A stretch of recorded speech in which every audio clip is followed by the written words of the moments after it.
Um, when somebody is experiencing indigestion, constipation, heartburn regularly, is it related to because they are not eating proper nutrients, or elude on that particular topic for us? You asked 3 questions. Heartburn, constipation. Yeah, yeah, everything has got a reason. Okay, in our medical textbooks, if you look at the definition or the definition of constipation, and it really frustrates you. How can you say that only after 72 hours, if you are unable to pass stools, how can you say that it is constipation? Mhm. Okay, so yes, it is related, but the kind of food we are eating, right?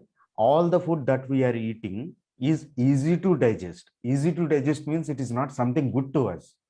Our body Mhm. knows even how to digest complex foods. Okay, but we have chosen easy to digest. So this goes back to your ideal question about salt and sugar. Okay, Mhm. so sugar means it is a refined form of carbohydrate. I mean, it is a Mhm. carbohydrate, but the kind of food that we are eating is like totally refined. So we are not giving any kind of work to the acidity part that you spoke about.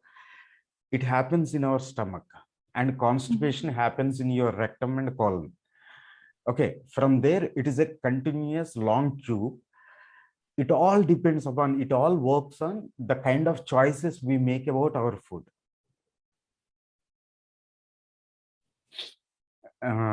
Okay, let me give you a context. So Mhm. Netflix released a series called The Change Makers or The Game Changers, something like that, about vegan and all these things. Um, so going totally vegan is right. I mean, that is not what I'm proposing. Mhm. Okay, but if you are eating balanced, right? Acidity or the ulcers or the constipation, everything can be corrected. Even Dr. Santosh, when he called me visiting India, he said like, Dr. Suresh, can we do something on anti-inflammatory diet? Okay, Mhm. it is quite possible to reverse even it is an IBS. IBS is like irritable bowel syndrome. It is possible. Mhm. Only thing is like we don't give that much of attention to our diet. Okay. So focus on what you're eating, eat right, and we can actually get rid or minimize the effect of all this other stuff, right? Yeah. Okay. So I'm gonna ask about ghee. You know, in our Indian culture, we eat ghee. Um, some people make ghee, some people purchase ghee from outside. So in the beginning it was like, eat ghee, it's really good. Then there was a phase that like, no ghee, fat is bad for you. So tell us a little bit about, should we eat ghee or should we not, and then what's the right quantity? Okay. So, I mean, like today for our Telugu people, it's Ugadi, and we do all the puja, and we pour ghee into the thing that we do, right? In puja, into the fire. Havan, So, yeah. Havan. So, ghee can work in 2 ways, Mm-hmm. right? If you are having your ghee on your roti, that means it is hot. But you can have your ghee on the same ghee on a sweet, which is cold, Mm-hmm. right? Right. Mm-hmm. So when you eat that sweet filled with um, ghee, if you are not worthy of eating, when I say worthy of, if you are not burning your calories, You're not exercising, yeah. yeah, so then it Mm-hmm. is bad for you. That's why I say, I mean, like when you come to my home, please bring me fruits. Okay, all the sweets will go to my boys and all the home help that we receive, because they work a lot. Right. Okay. Understood. Right. So ghee is a very good appetizer when you take it in the right manner. Right manner means, okay, you need to have a good appetite. So on your chapati, and we South Indians, we eat a lot of rice, and for us ghee and dal and pickle is a must. So we eat a lot of ghee. Okay, and when you are eating with hot rice or a hot chapati or roti, it is fine. But if you are eating the same ghee as a sweet, then it creates problems. Unless and otherwise, you have the capacity to burn them, burn To all burn the that calories. extra calories. Got Mm. it. Okay, perfect. So eat right, be mindful when you eat. Thank you so much for that. So I'm going to come to a question, which is microwave, right? So we cook food, and then sometimes we don't want to warm the food again on the gas. We'll just put it in a bowl. We put the dal in the bowl and we put it in the microwave. So is warming food in microwave good for our health, or does it cause anything down the, down the road for us?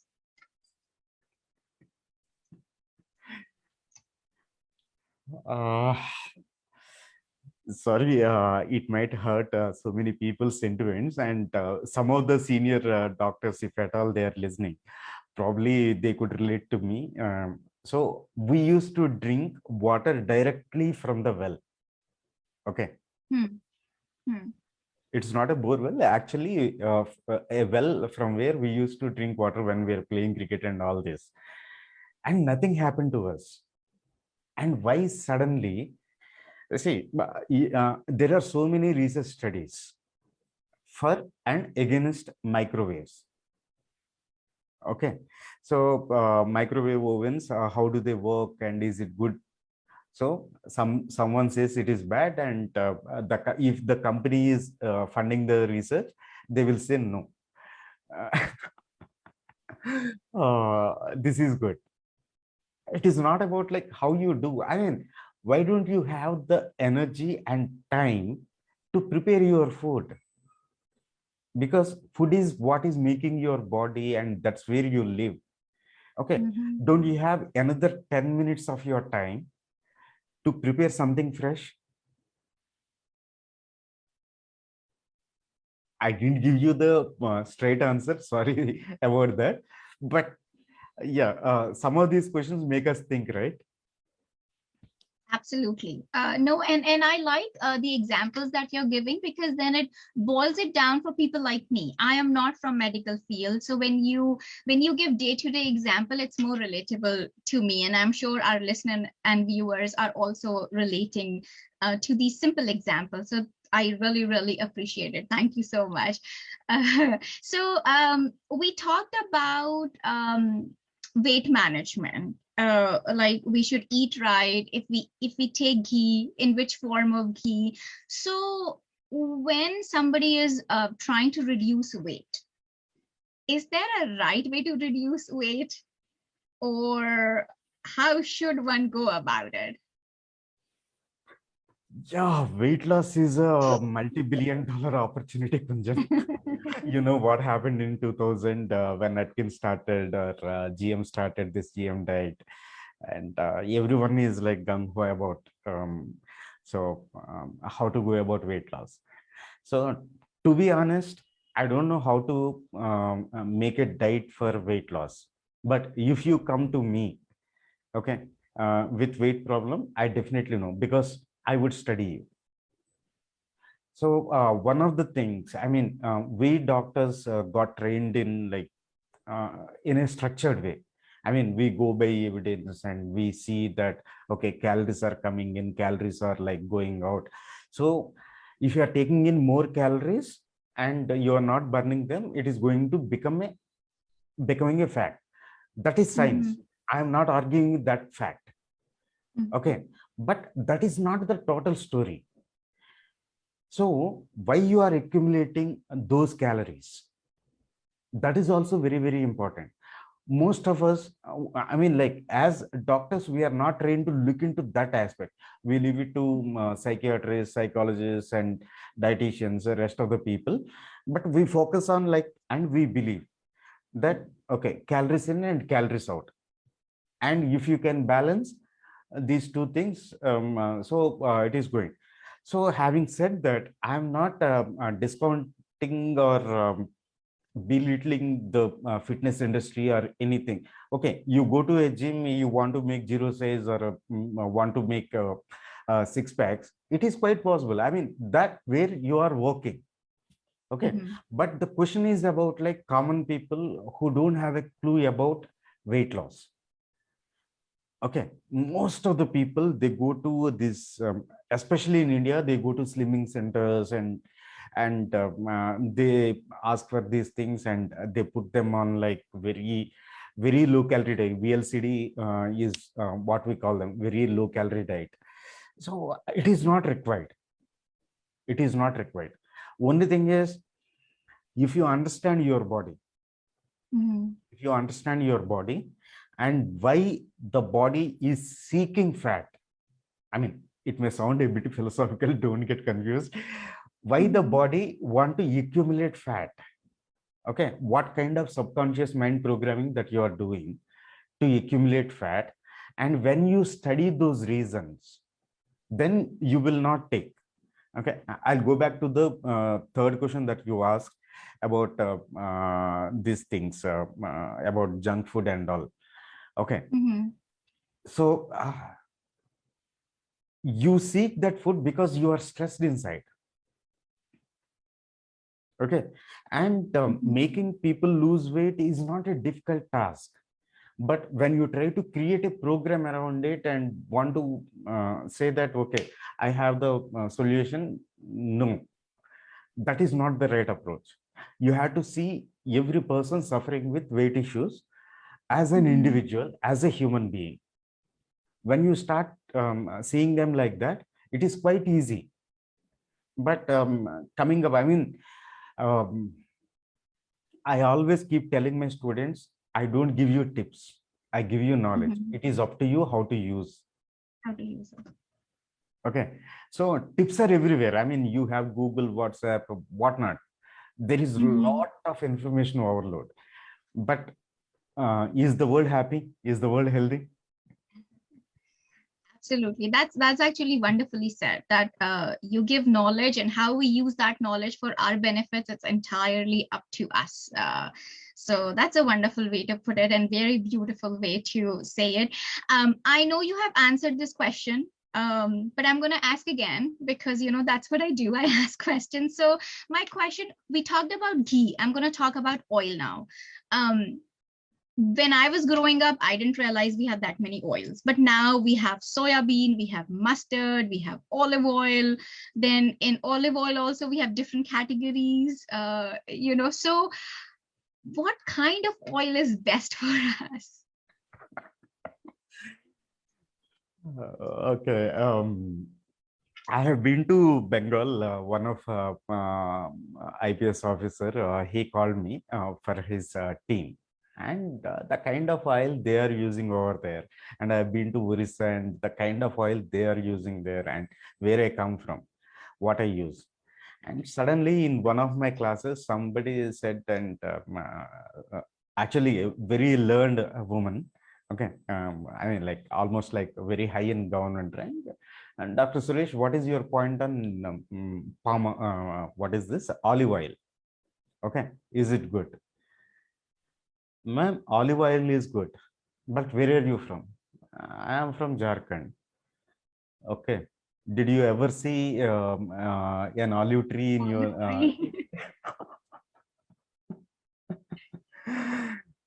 So the nature is so creative, okay, so replenishing, but the only thing is like we don't respect our nature. We think that, okay, if something is coming from far away, as they say, green pastures, right? So we always believe that that is going to be good. Okay, yes, that Mediterranean diet is good, But do you know the culture of those Mediterranean people, Greeks and all the people living in that belt? They play, they eat with their family, and they are physically so active and filled with a lot of vegetables and fruits in their diet. Even though they eat meat, but you have to look at the entire culture of them. Just because they are eating that and diet, and suddenly Mediterranean diet will not become good, and suddenly compared to mustard oil, olive oil is not going to become great. Okay, so it's all about your culture, where you live. Look at their temperature and look at the temperature where you are living in. Got it? And these oils, especially, they have something called like smoke point and all these things. And certain oils, they cannot withstand high temperatures. If people are buying olive oil in India, sorry for saying this, whether I don't know whether I have to say, I call them illiterates.